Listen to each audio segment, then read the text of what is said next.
Hello and welcome to Allegra's first virtual event, The Future of HealthTech.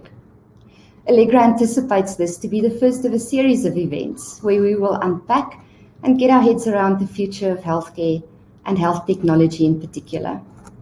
We are honored to have a wide audience joining us today, from healthcare administrators, medical aid providers, insurance companies, financial services, and international partners.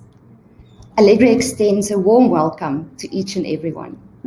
I'm Renelle Reineke from Allegra, and I have the privilege to facilitate this event today. We encourage you to make this virtual event as interactive as possible by posting your questions and comments in the chat section. Take a moment and find the chat section on the right-hand side of your screen. In order to support the flow of the virtual event, we will address your questions and comments at the end of the presentation. Percept's CEO, Shivani Ranchod, a healthcare actuary and part-time academic, will be available to interact with us then. Percept is a heart and curiosity-driven consultancy. Shivani is the co-founder of Aligned, a value-based healthcare business, as well as Swansong, a provider of digital end-of-life planning. She sees her work life as an extension of a meditation and yoga practice, an imperfect but always evolving attempt to bring careful attention to social meaningful problems. We will also be running polls during the session. You can easily respond by clicking on the most appropriate or relevant option. For those of you just joining us, welcome. Now I'd like to introduce today's speaker, the renowned Dr. Morne Mostert. Dr. Mostert is the director of the Institute of Future Research at Stellenbosch University. He advises globally on futures-based executive decision-making and cognitive development for senior leaders. He has worked in, amongst other countries, Paris, London, Dubai, Madrid, and several African countries. Subsequent to his PhD in the management of technology and innovation, his areas of specialization include futures thinking, strategic thinking, systems thinking, and creative innovation. He's the chairman of media startup Africa Business Radio. And Dr. Mostert is a regular keynote speaker and frequent guest on radio and television in the business media. I invite you to sit back while Dr. Mostert takes us on a journey as we explore the future of health tech. Thank you, Dr. Mostert. Thank you so much for that lovely introduction, ladies and gentlemen. Thank you very much for joining us as we engage virtually with each other on the rather intricate matter of how we investigate the future. And thank you to Allegra for this lovely invitation. It's great to be with you. I have a few moments with you, and what I'll essentially share is less of a technology presentation and more of a presentation really on the thinking required to investigate, to interrogate the future. I'll share some principles with you, and you're welcome, as you heard, to comment in the chat room. So really my focus is on what's the difference between investigating the past, investigating the present, those two on the one hand, and an interrogation of the future. What does that mean? I am, as you heard from the Institute for Futures Research, we were the first just for interest and remain the only such institute on the African continent. There are about 20 odd of these around the world. I'm going to share some slides with you, bearing in mind, of course, that that thinking about the future doesn't happen in slides. But let me start my presentation there and move us along. The first principle that's really essential for us as students of the future, people who investigate the future, is the ability to conceive of possibility, of opportunity, in a way that invites a new perspective. Now, of course, that's a cliche, and you can say, well, you know, of course, that's obvious. But an idea that really captures this is the following. You're all familiar with the idea of déjà vu from the French, seen before. A number of years ago, a management consultant was watching a stand-up comedian in London who was talking in a very silly way about the idea of vujade, a sort of made-up word. And the difference between vujade and déjà vu is that vujade is not the idea that you think you've seen it before. In fact, you know that you've seen it before. As we say here in South Africa, you know for sure. But, and here's the important but, you try to view it as if it is in fact the first time that you come across it. And one of the things that COVID has certainly done is it has made us look at technology, and particularly in its application to healthcare, as if we are seeing healthcare for the first time. And that's introduced, of course, a myriad of opportunity. You're all familiar with Lewis Carroll's observation here, where Alice comes to a fork in the road and wonders, which road do I take? She asked, well, where do you want to go? Asked the Cheshire Cat. I don't know. Alice said, well, in that case, said the Cheshire Cat, it doesn't matter. It doesn't matter. So, of course, part of the work of those who study the future is to connect with what we think could happen with what we think should happen. And it is in those should happen futures, what we call normative futures, that our creative drive to invent the future that we would prefer becomes absolutely critical. Part of that journey is driven by a deep curiosity. Here's the Mars rover, curiosity. And that ability to be curious about the future of healthcare rather than simply the present or the past is really what starts to open the door to an alternative future in healthcare. I really like the fact that the curiosity kind of is the invitation. And if you think I'm just making it all up as I go along, well, you'll be partially right.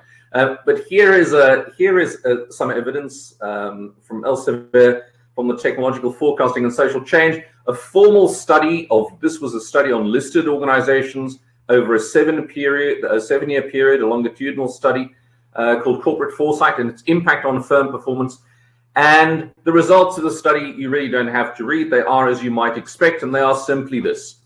Organizations that actively and consciously study the future, referred to in the article as vigilant organizations, consistently outperform in the long run organizations that do not study the future. And they have done these investigations on a very large sample over a long period. And I can send you some information if you want on the practical financial benefit from investigating the future. Just vigilant firms just consistently outperform those in financial terms, in culture terms, in innovation, creative practices, and a whole host of other criteria. But of course, the future is not the only time frame that we're dealing with here. We have this kind of weight of the past, and in the South African context particularly, our mindset, something that we focus on a lot in our investigations, the nature and construction and architecture of a mindset. The mindset, I would argue, in the South African context is heavily weighted towards the past. There is, of course, the kind of urgency of the present as we begin to gather the data of the devastating reality facing healthcare for people in South Africa, the kind of push of the future and of the present. And then, very importantly, this kind of pull of what it could be, what the possibilities are. And that pull is extremely important for the reinvention of healthcare to serve a large number of people, to gain, as Allegra would say, access to healthcare. And of course, technology is one of the key drivers of producing that access. When we think about just the very act of considering the future, it's a really strange kind of performance. For one thing, it has an awful lot to do with strategic decision making. You heard that's one of my keen curiosities. And what's so interesting to me is that a decision can only always be made in the present. Even if you make that decision tomorrow, of course, tomorrow will be the present. But what is that decision based on? Well, of course, typically, it can be based on only one thing, and that is the past. But here's the real kicker for us, students of the future. What are you making this decision for? Well, of course, you can only make it for one possible era, and that's the future. Every risk and every opportunity, therefore, lies in the future. A study of the future is therefore, I would argue, a much more useful pursuit if you're going to compete in the future anyway. So that's at least interesting. We make the decision in the present with all the noise of the day. We make it often based on a combination of that noise and the past. Our encouragement to senior people that we work with all around the world is, what if you made some of those decisions not only for the future, but in fact based on the future? And of course, and here I got a little bit carried away with the metaphor of the past shining a light on the present. Of course, we're much more interested in where we're going than the light that we've come from. And the time, our conception of time, is really a convoluted reality and messes with the active process of decision making.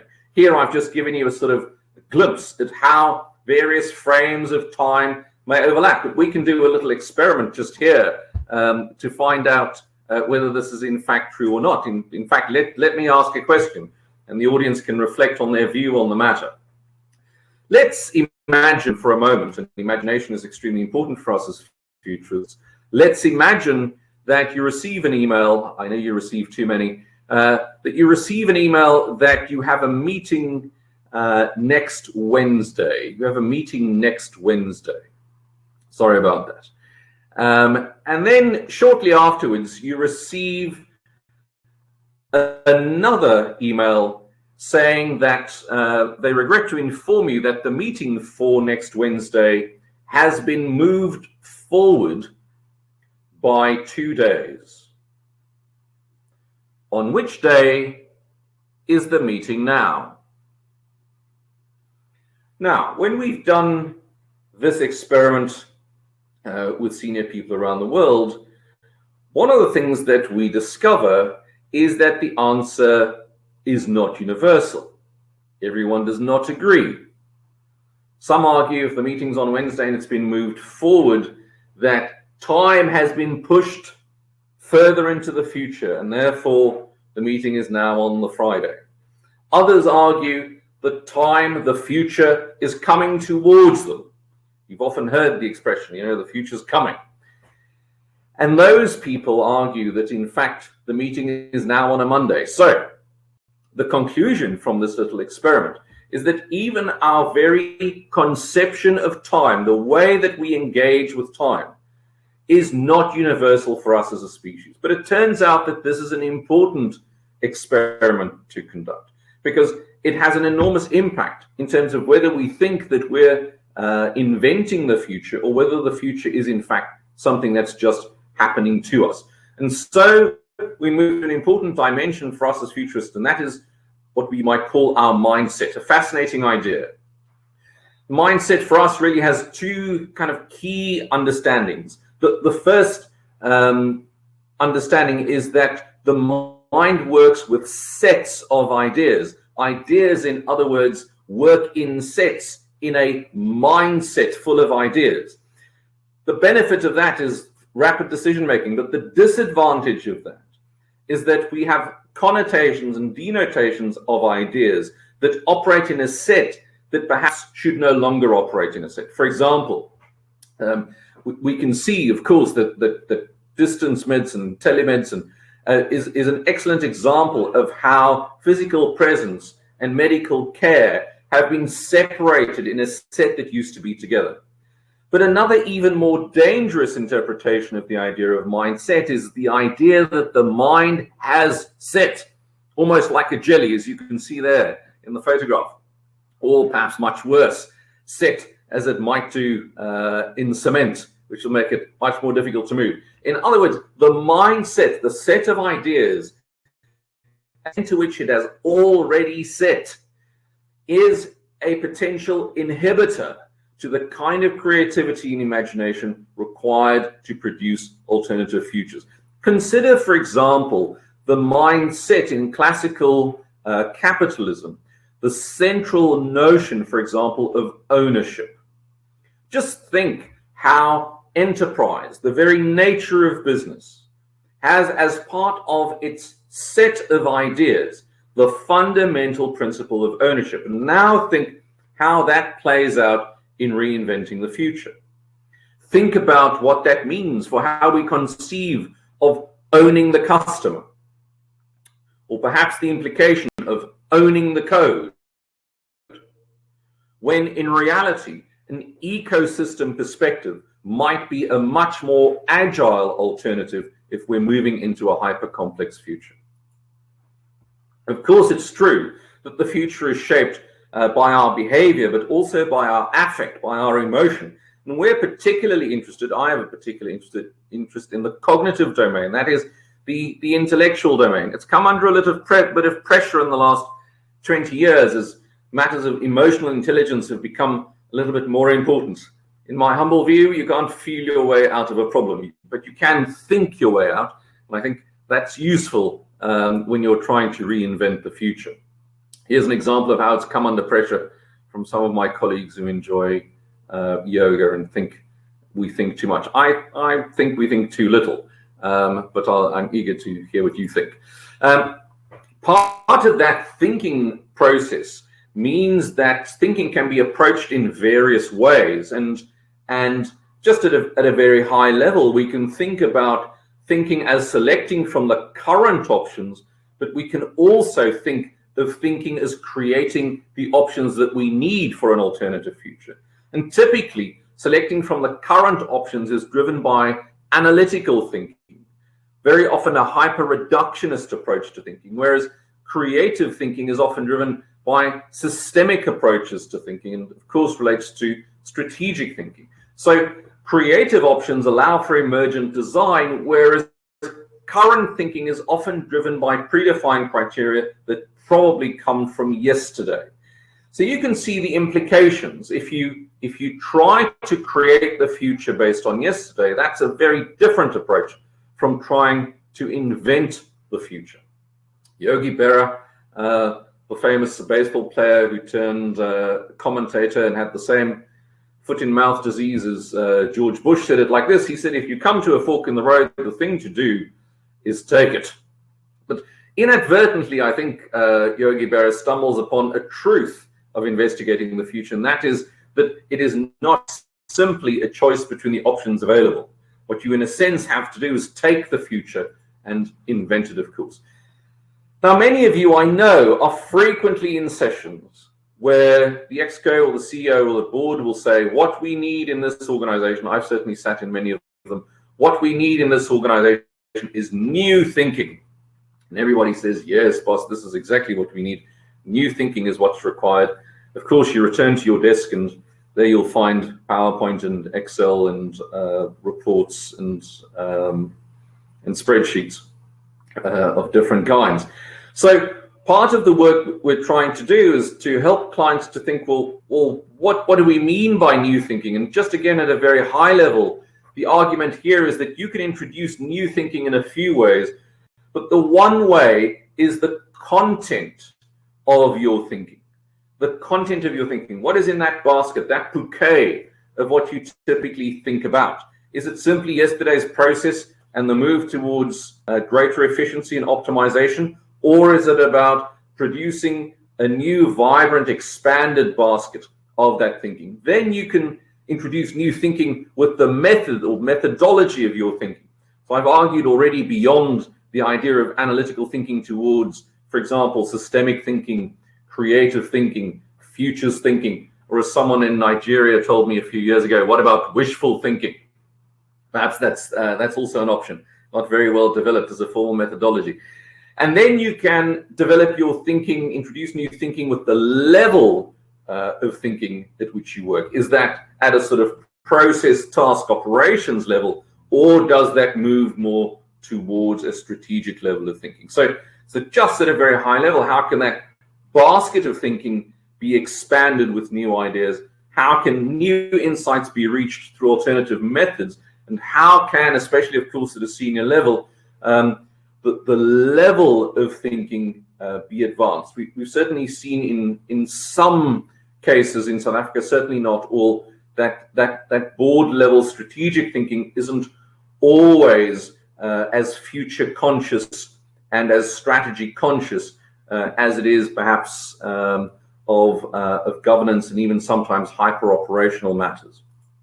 And there's just one example of how one might think of various levels of thinking, as I've mentioned, moving beyond the kind of process of yesterday towards a more strategic level of thinking. And in our view, of course, futures is a higher order form of thinking. You can also, of course, think about that geographically, and that's increasingly an important dimension for South Africa. That certainly 40 years ago had a kind of hyper-isolationist mindset, some of which lingers today as we conceive of ourselves as some sort of exception in the global context. And so that global realization has been accelerated to some degree by COVID. It's been really fascinating to listen to African leaders over the last year or so who have had to surrender their obsession almost with their own exceptional sovereign realities and recognize the fact that we are, of course, in a hyper-globalized world. So as a general rule of thumb, our argument is that if you're a senior person in a large organization, your intellectual time, and I trust that if you're such a senior person, you have such a thing in your outlook for next Thursday, 2 to 4, intellectual time. Well, just imagine if you don't. Think about what the decisions are made from, what they're based on. They'll typically be what's already happened plus 8%. So our argument is that if you're a senior person in a large organization, your intellectual time should be spent roughly like this: about 20% of your intellectual time on the past. We're not entirely rejecting the past. The past has a role to play in understanding the future, but it certainly does not determine the future. We don't have that kind of deterministic philosophy. 20% of your intellectual energy on the past. And what should you be considering? Well, typically origins. Think about where tech-driven healthcare may have arisen, why it has come about. Think about, in addition to origins, the patterns of healthcare that we've been exposed to, both in terms of the funding and the technology over the last few decades or so. In analyzing the past, the attitudes towards tech-driven healthcare, virtual care, as Allegra would call it. Think about the attitudes towards that and how that may evolve very rapidly into the future. Think about the traditions that have been established that have made that difficult and the new traditions that will facilitate that. Think of the culture of healthcare and the habits. You've heard me explain what we call a little O-patch model. O for origins, patterns, then attitudes, traditions, culture, and habits. Then about 30% of your intellectual energy on the present. That's what's going on right now. And of course, there's always an awful lot going on right now. We kind of distill the past as if it was somehow lighter, but we experience the present in a very intense way, what Roberto Polli at Trento University calls the thick present, the thickly experienced present. About 30% of your intellectual energy there. And of course, our view there is that that you need to have a constant contextual scan, just paying attention to what's going on, and that scan needs to be what we call transdisciplinary in nature, transcending your discipline. Just think about how the discipline of healthcare and the study of medical care has been transcended in its discipline by connecting that field with the field of technology. And so when you're able to think of a transdisciplinary opportunity, very often those connections present new opportunities, and then at least 50% of your intellectual energy on the future. And that essentially means what hasn't happened yet, but investigated in a very particular way. Just again, at a high level, we're particularly interested in what we call explorative futures. That's what could happen. And then normative futures. Those are the futures that, of course, that you want. Now, the reality is, of course, we're not in the business of making predictions. And it's for that reason that you'll often hear those in our science refer to futures studies or futures science, always in the multiple, based on the simple idea that more than one future is always possible. More than one future is always possible. So the question, the invitation to you this morning is how are you spending your intellectual time? How is your organization spending its own intellectual time? And to what degree are you investigating explorative futures and defining normative futures?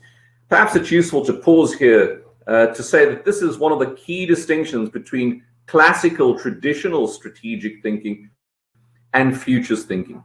Typical, traditional, classical strategic thinking has a singular future approach. It has a kind of as is to be state. This is where we are today. Where would we like to be in the future? Let's create the criteria for that. Let's work our way back, set some milestones, and off we go.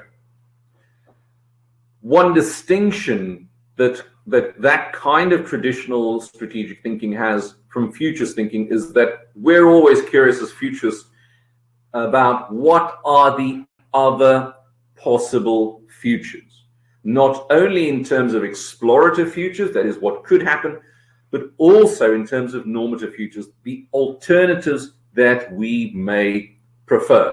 And the real kicker here is if you are investigating a singular future, you have a one future approach to strategy, which is your intention, and your competitor has a multiple futures perspective of the future, well, of course, you can see the implications for risk mitigation and early opportunity sensing. I've spoken about the OPATCH idea just very briefly. A few other principles then, I've already alluded to the fact that we're not in the game of predicting the future. We're much more in the game of creating and designing the future. And what we often find is that the moment we look at the future changes. And that's because our natural creative minds start to connect with what the probable futures are. And then, of course, we start to consider how we may alter that future. But if you don't look at the future, what happens is that you end up in the futures that others have created for you. And then, of course, you're playing the catch-up game. And that's why vigilant organizations consistently outperform those who don't look at the future. So when you look at the future, it changes instantaneously. This is a very, very important principle for us. I'm not sure about the exact age profile of the group, but for the younger people in the group, in the 1980s, there was a product by the Nestle company called Cremora.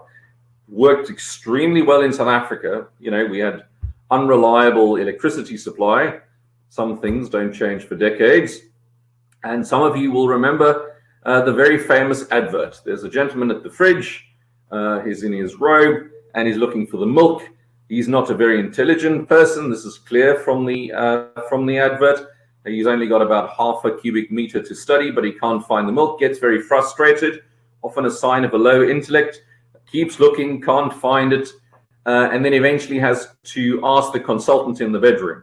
And he consults her. You can hear from her tone of voice, she's very frustrated. She's realizing that he's a dim man. She's married wrong. It ends in divorce. It's a really terrible movie. They only show the one scene. But of course, what she suggests to him is that it is not inside. It is not inside. Now, what's that got to do with investigating the future? Well, I would say from a classical leadership training perspective over the last 20 years or so, I think we've been deluding leaders to tell them that the answer is inside you. I think it's extremely unlikely that you will find the answer inside yourself unless you're in an alien movie. The answer is much more likely to come from the outside. If you look at almost all large-scale technology disruptions, the danger, the enemy, the barbarian, the change comes from the outside. It's not inside. And that's why looking around and having a contextual scan and doing so in a transdisciplinary way is an extremely important method for mitigating that risk and seizing that opportunity in an early way. I've made that case for what we might call contextual intelligence. I won't bore you with that, but I do think it's useful to say that an important principle of investigating the future is that the future produces, as I've argued before, these multiple simultaneous futures rather than what you might call linear explorational futures. What do I mean by that? Think about the evolution of, let's say, transport, and think about the temptation that's, the human being discovers, I don't know, the bicycle. So you might say, well, okay, well, obviously then the bicycle suggests that's the end of human walking. Why would anyone ever walk again if you can use a bicycle? Of course, that's not what happens. We simply have walking, and we have sitting, and we have leaning, and we have the bicycle. We discover the motorcycle. We think surely that's the end of the bicycle. Why would you use a bicycle if you can use a motorcycle? Well, of course, that's exactly what doesn't happen. The bicycle is now, a bigger industry than since its discovery. Then we discover, let's say, the motor car, if you want to play with that kind of development. So you say, well, that's the end of motorbikes. Well, of course, that's also not true. Motorbikes exist simultaneously with the motor car, simultaneously with the bicycle, and it turns out some people still walk. So you can see the temptation when you have driverless cars to sort of argue, well, this is the new normal. This will now be everything. When, of course, it's very unlikely that that is exactly what will happen. That's not to say they won't exist. So the mind really struggles in an analytical approach to understand that things could happen simultaneously. And it prefers to think of the future as one thing or the other. Think about how when tablets were discovered, we thought, well, that's the end of teachers. Why would you need a teacher ever again? But of course, they now exist simultaneously, hand in hand. So that's an interesting kind of principle when investigating the future. Think about if we said in South Africa 25 years ago, by 2021, will people live in the suburbs? Will they live in shanty towns, in shacks, in townships, as we call them here? Or will they live in mansions? Well, what have we discovered? They live in all three of those options. So a broad understanding of the future is an important principle for mitigating those risks and sensing those opportunities. Of course, it's complex. I'm not going to bore you with how complex it might be, but I do think it's important to point out that the future is always, because it's complex, shaped by more than one thing. Most of us have a kind of singular view of the future and a singular view of the cause of that future. But in reality, the future is always the result of what you might call multiple causality. In other words, caused by more than one thing. So the ability to move beyond your pet theory for what is causing the future is extremely important. Think about the theory that many people around the braai in South Africa had, that the cause of corruption in South Africa is Jacob Zuma. The theory many people spouted for over a decade. Well, if that were true, of course, then you could simply remove that cause and that would be the end of corruption. Well, as we can see, that theory is fundamentally flawed. Everything is caused by a multitude of causalities, and having a sort of humble mind to appreciate that might be a way of being more strategic about things. I've argued that the future changes when you look at the future, but what's very important is just to recognize that you also want something from the future. The future is not just something that happens to you. You have needs and wants and desires for the future, and those needs, wants, and desires will have a massive impact in terms of how the future will play out if you're an influential person. So our argument here is simply to senior people to be honest about the fact that the future is not a clinical thing that you will experience. It is, in fact, something that will at least partially be driven by your own desires, and so an articulation and an honesty about what those desires are might again advance things more quickly. And then the idea that that I've argued in favor of thinking before, so perhaps I've made this point, but just the idea that, you know, the quality of your thinking has a massive impact on the quality of your future, and that's not difficult to disprove. There are many examples of poor thinking that have led to poor results.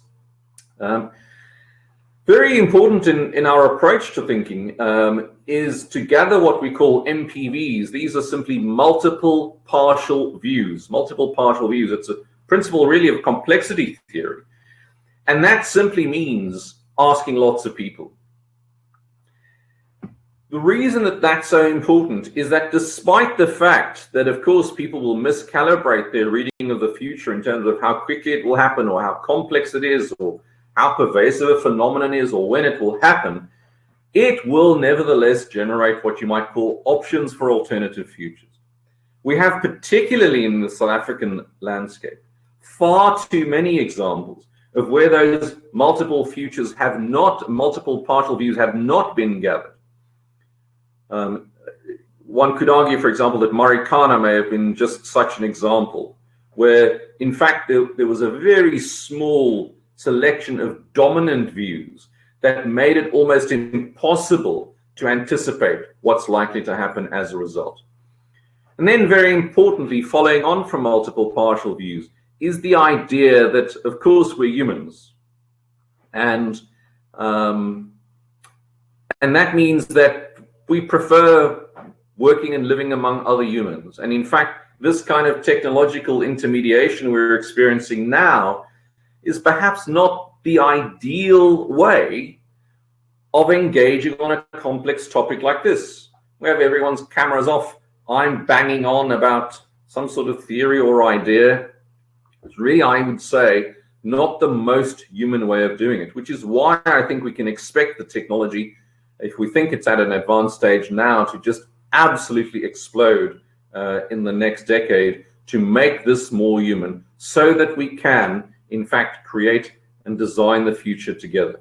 That simply mitigates the risk and helps us to sense opportunities earlier. And then just to share with you a recent breakthrough at the Institute for Futures Research, the discovery that in the future not all lists have to contain 10 things. But I can see I'm dealing with a very serious audience, so let's not pretend it's too humorous. As a final principle here, just the idea that, of course, the future is the only place we could possibly go. But we encounter very frequently, especially in times of crisis, and of course, state-owned enterprises have had their fair share of what I'm about to explain, the idea of a so-called back-to-basics program, a back-to-basics program. Things have gone off the rails, and somehow we want to go back to basics.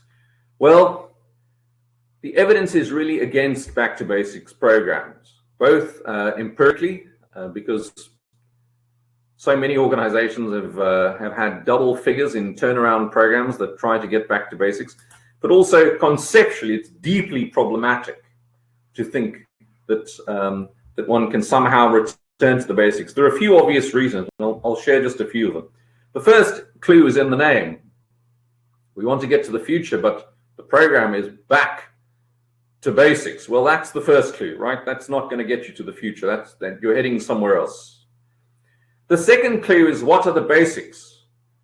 Of course, we're scientists, so we often ask people, you know, what are these basics? And then they get very frustrated, and they say, you know, everyone knows the basics, and because we're scientists, we want to investigate. So we hand out a little piece of paper and ask people, please, you know, just for our benefit, can you write down the basics? Guess what we discover? We discover that there are as many basics as there are eyebrows in the room. Everybody's got a view. So what that tells you is the consensus on what the basics are is extremely limited, which is very disconcerting if you're a CEO arguing that we're going back to basics. Everyone's nodding, But of course, they're nodding for their own basics. Another reason is, where did you get the basics from? Even if you could articulate them, where did you get them from? Did you get them from the past, the present, or the future? Well, of course, they come from the past.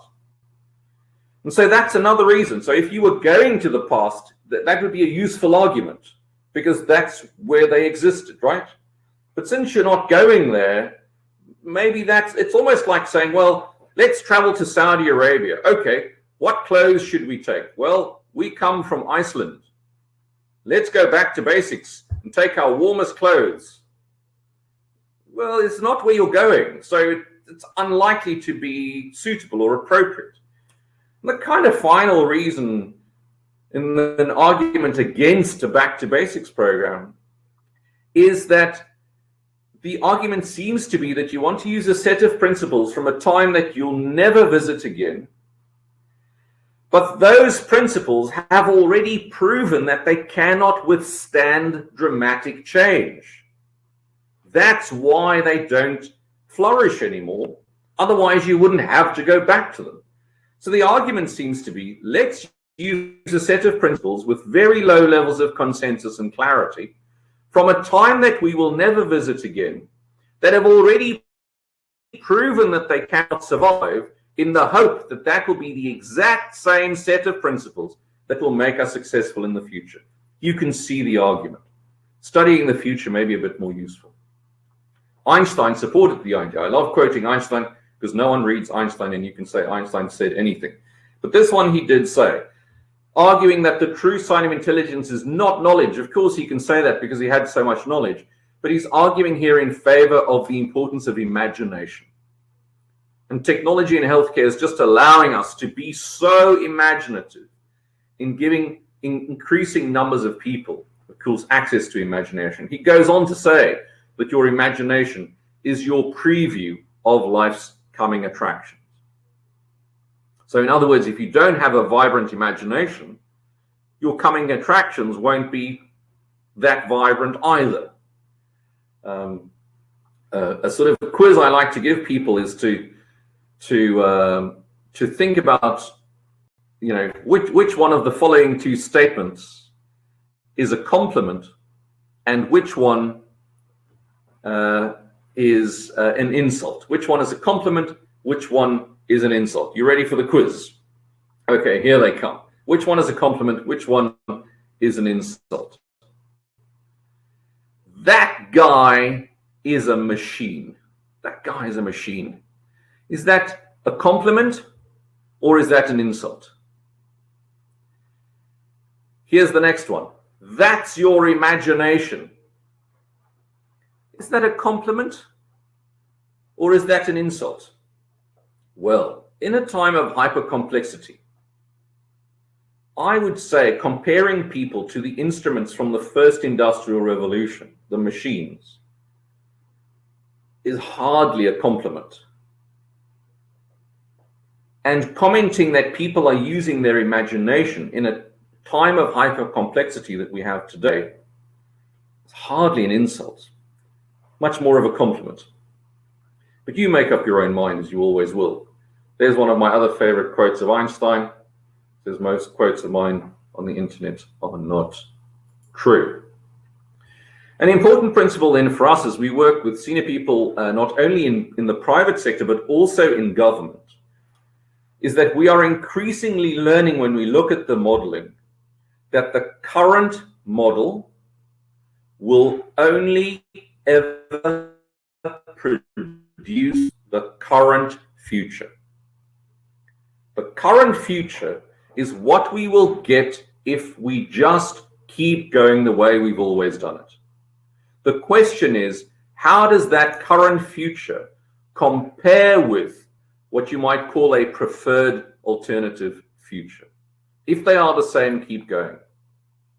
But if you simply look at current modeling on current approaches, the current model will only ever produce the current future, and that current future, in many cases, is deeply unsatisfactory for the vast majority.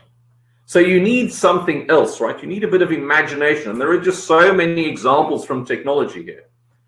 that you cannot just fine-tune yesterday's model and hope that it will produce some kind of breakthrough result. And here's a classic example. A car is not just a faster horse. I mean, I know a car has horsepower, but you can't brush the horse to the point where it becomes a car. There are so many of these. A light bulb is not just a better candle. You can't just make the candle, increase the candle size by 8% a year and think it will at some point turn into a light bulb. Laptop is not just a faster typewriter. Email is not just a faster fax. And here's one of my favorite examples. Google is not just a faster version of the Yellow Pages. The Yellow Pages. The young people can Google that and find out what that was. It was just a book with the names of businesses in it, with pages that were yellow, not the most original name.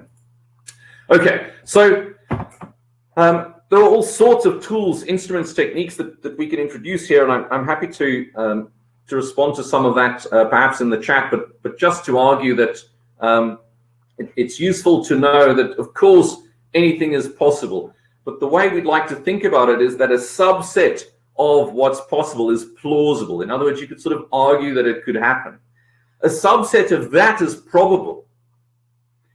And perhaps when you think about strategic preferable futures, it must be done in the context of multiple futures that are at various levels of possibility, plausibility, and probability. So if you only look at singular strategic futures without a framework like something like this, then of course we would argue you expose yourself to increasing amounts of risk. Let me conclude on some research work that I've done that helps to think about the relationship between how we design the future and the level of future consciousness that we exhibit in that design process. And you can decide for yourself where or your organization sits, where your suppliers are, and even, of course, where your target market lies. So just very briefly, at a kind of basic level, there's not much design going on, and there's not much future going on. In other words, we're just kind of doing what we did yesterday. We're refining it. We're introducing some efficiencies, trying to cut costs and survive. Sometimes that's an appropriate strategy. Just don't think it's ever going to change the world. At a next level up there is what you might call design-free commentary. So still not much design, but at least we're not looking at the past anymore. We're paying attention to the present, and we're just commenting on what's going on there. One of the big risks there is what we call status quo bias. The bias that we all have, that we think to whatever's going on today, that's the future. Think about how many times people have argued that we are now in the new normal. In our humble view, this is nowhere near the new normal. And that's because we're just crossing a bridge at the moment. We're just making our way into an alternative future. At a next level up, it's what you might call design-free prediction. So there's no design, but we are looking at the future. And very often these are kind of guesswork. This is the work, excuse me, of kind of pop futurists. The robots are coming, AI is going to destroy everything. It's that kind of, that kind of wishful, riddled with blind spots kind of approach. And next level up is what you might call design despite the future. So you're introducing some active design of your technology and its engagement in the ecosystem of the customer, but you're doing that almost despite what the future is starting to suggest to you. There's a kind of false or blind confidence that your own designs will somehow change the entire planet. Then there's what you might call design for the future. In this level, you're conscious of the future, starting to become really future conscious, and you're thinking about designs for a future that might play out. We would argue a much more elegant way is to think about design with the future, that you're actually in a constant kind of real-time sensor relationship with the future, and everything that you design is kind of done hand in hand with how the future is unfolding and how your understanding of the future is unfolding. Much more dramatic than that is design by the future, where in fact you're allowing the future to design everything that you do today. And if you have enough money and enough influence and enough clout and enough ego and intelligence and power and influence, then you can perhaps design the future in a kind of empowered decision-making approach that is an active creation of an alternative future. You can think about where your organization is, where your suppliers are, and we can develop that model into all kinds of examples. But I'll conclude just by saying that in our view as students of the future, those who know where they come from also know where they've been. And for that reason, we can't wait for time to tell. We must tell time so that we can make decisions based on the likely evolution of possible futures, not just on an extrapolation of patterns of the past, and certainly not just a sense of comfort with the status quo. Ladies and gentlemen, thank you so much for your very kind attention. I've thrown an awful lot of concepts at you, and I'm humbled that you've given me the opportunity this morning. Thank you. It's been fantastic to be with you. Thank you. Thank you, Dr. Mostert. I think I speak for the audience when I say lots of food for thought. What I've realized is back to the basics is not going to necessarily cut it for us, and doing things slightly differently than we're doing them now is also not going to take us into the future that we see for ourselves. Questions and answers. There's an opportunity now to, if you haven't yet, added your questions in the chat section, and I will verbalize them if we can't see them quick enough. I have already received a question from Mrs. Ngubeni Shivani, and I think she's directing this at you. Telemedicine providers often work in silos. How do we start to bridge gaps and collaborate in a health innovation environment?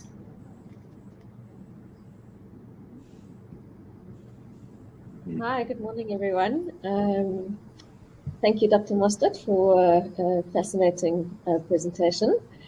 Yeah, it's a great question about working in silos. I don't think it's only I don't think it's only specific in the sort of telehealth space or the health innovation space. I think it characterizes a lot, actually, of contemporary organizations and the way in which a lot of business is undertaken. Actually wanted to link it a little bit to what Dr. Mostert was saying about working in a transdisciplinary way. So actually, not just a mix of people from different disciplines, but actually transcending disciplinary boundaries. And I think, that's kind of how we operate as an organization. We describe ourselves actually as transdisciplinary, and we find that a lot of people are like, what does that, what does that even mean? What does that word mean? And to us, it feels so crucial actually for a much richer generation of ideas and, a much richer creativity. And I think silos, both within organizations, and between organizations, so both inter and intra, actually fundamentally limit what is possible and what can be imagined and what can be created. And I think the desire to not collaborate is fundamentally rooted in a sense of scarcity, that there isn't enough to go around, and therefore we must hang on as tightly as possible to our IP and what belongs to us. And those ideas, I think, are very, very sort of deeply rooted. They're quite sort of strongly linked to the structure of a capitalist society, right? So consumerism and all of those things are rooted in a sense of there not being enough.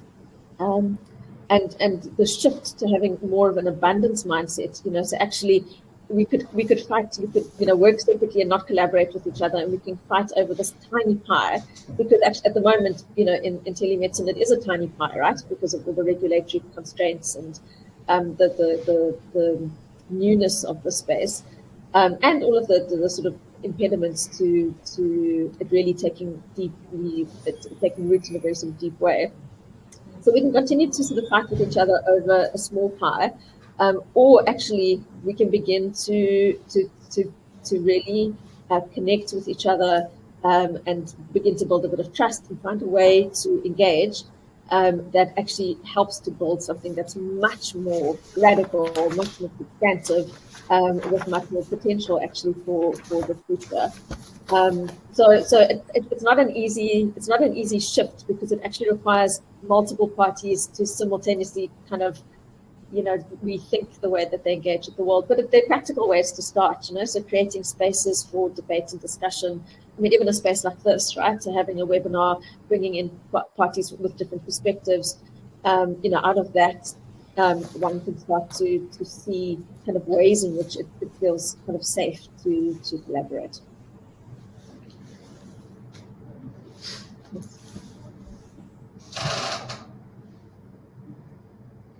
Ronald, back to you. Thank you, Shivani. I see there's a question from Karin. Dr. Mostert, I think that's directed to you. Is there value in innovation maturity models in finding your organization's readiness to design the future?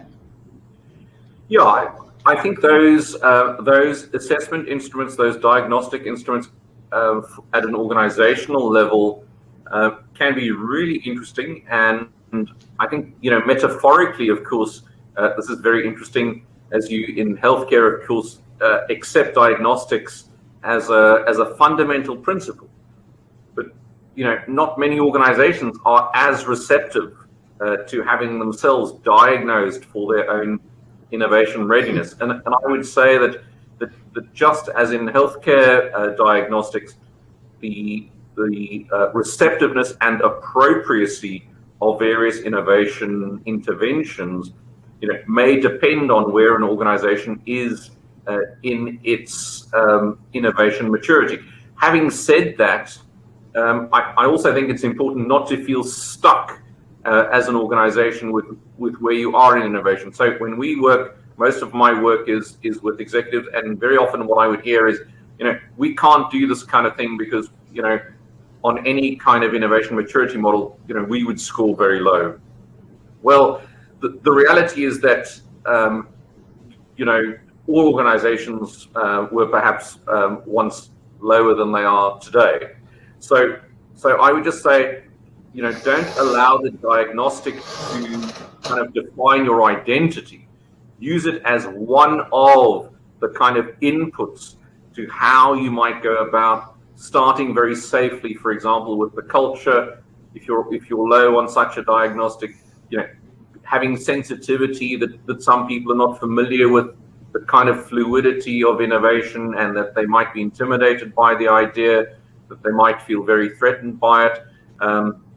You might also, of course, on the other side, discover that actually you're ready for innovation. It's time, everyone's asking for it. You've got the latest tech. You've got the right kind of talent.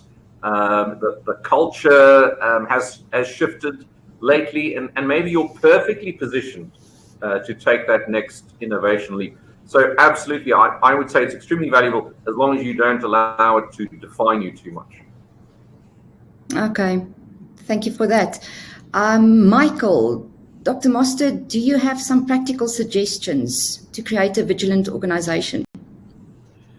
Yeah, Ronelle, I've been accused of many things, but never of being a practical man. I say that a little bit tongue-in-cheek, because I understand where the question comes from. The work that we do can be so conceptual. But yes, if I tell you what we do with clients in a very practical way, the first thing that they normally do is that they have a bit of exposure like this, simply to the idea that investigating the future requires a mindset that may be different from investigating the present and the past.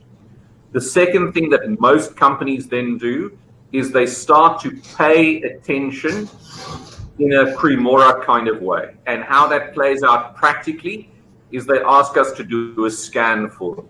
So we look at what's going on in their world, not only in South Africa, but in other parts of Africa, in other developing economies, and indeed in the developed economies. So that can be a geographical scan. It can be an industry scan, like what's going on in healthcare. It can be a technology scan, what's the latest and greatest. And then some also want us to look more broadly, so to look beyond their own industry. What's happening? What's the young generation doing?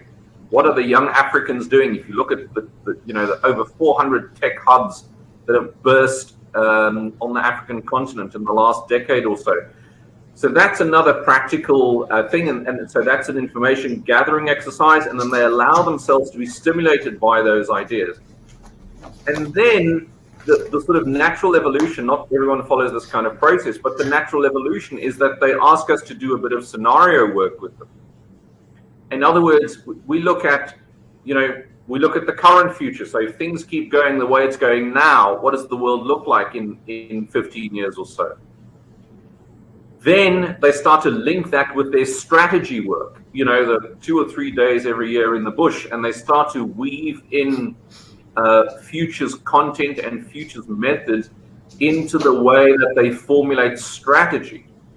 And then in very mature organizations, scanning then just becomes a regular activity, a kind of quarterly activity, including scanning the competitor, scanning the technology, scanning the customer, and a whole host of other things. And developing these kind of sometimes small-scale scenarios. Doesn't have to be a 9-month engagement. Small-scale scenarios as kind of almost stimulus input into their executive decision making.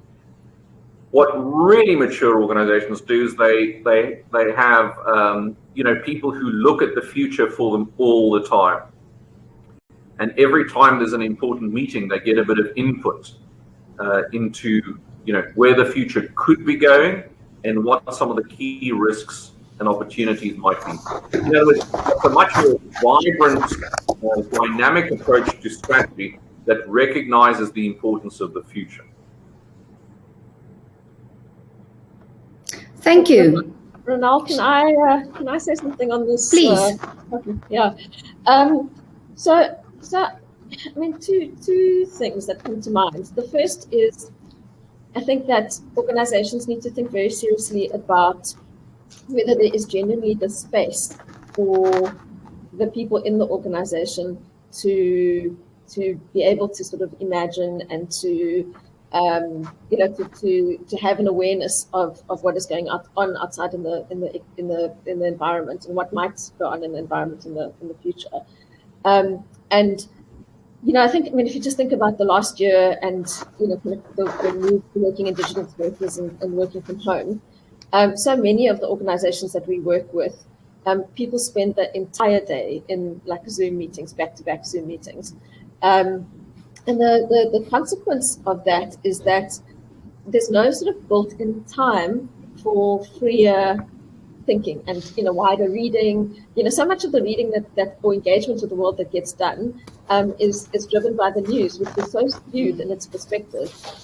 So we find that creating the space to do deeper reading, reading the research that's emerging, reading books, and reading across disciplines and across areas, so that you might pick up on being able to join the dots between different things that are going on. So much of business activity, corporate activity, is focused in a very narrow way on getting through like what needs to be done on a day-to-day basis. And the occasional strategy meetings and breakaways and all of that, in my opinion, it's sort of like you're just sort of adding it on like a layer, as opposed to like embedding it inside the organization. And for me, there's something there also about like diversity of thought within an organization. So, my reaction to the idea of having somebody whose job it is to do it is that you only then get that person. Whereas if you create the permission within an organization for everybody to think, everybody to idea generate, like actually the richness that you get from that is like it's just multitudes beyond what you would imagine is possible. We found practical techniques like the time to think methodologies for how you run meetings, and I guess how you really build a culture where you communicate that everybody actually has the permission to think, that those techniques are very helpful. So we use them internally because obviously our role as consultants is to be able to bring some perspective and space where organizations are not able to generate that themselves. So we need to make sure that we're able to think in a very sort of broad and interconnected way.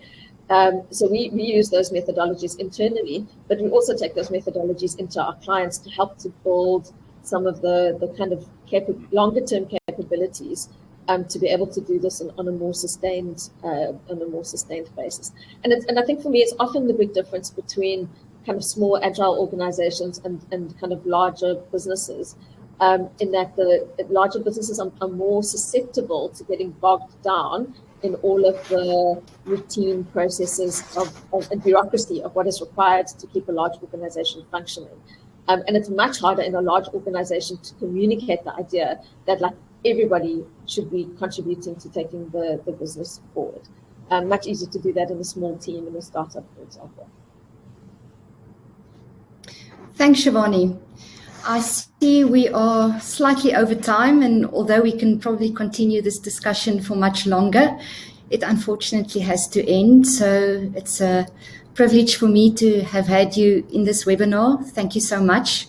Thank you for breaking down complex ideas and simplifying them in a way that we can actually start applying them in our daily meetings, creating more intellectual time, and moving away from the basics. Thank you so much, and we're looking forward to continue this journey with you in future. To the audience, thank you for the great energy. Thank you for the questions and comments.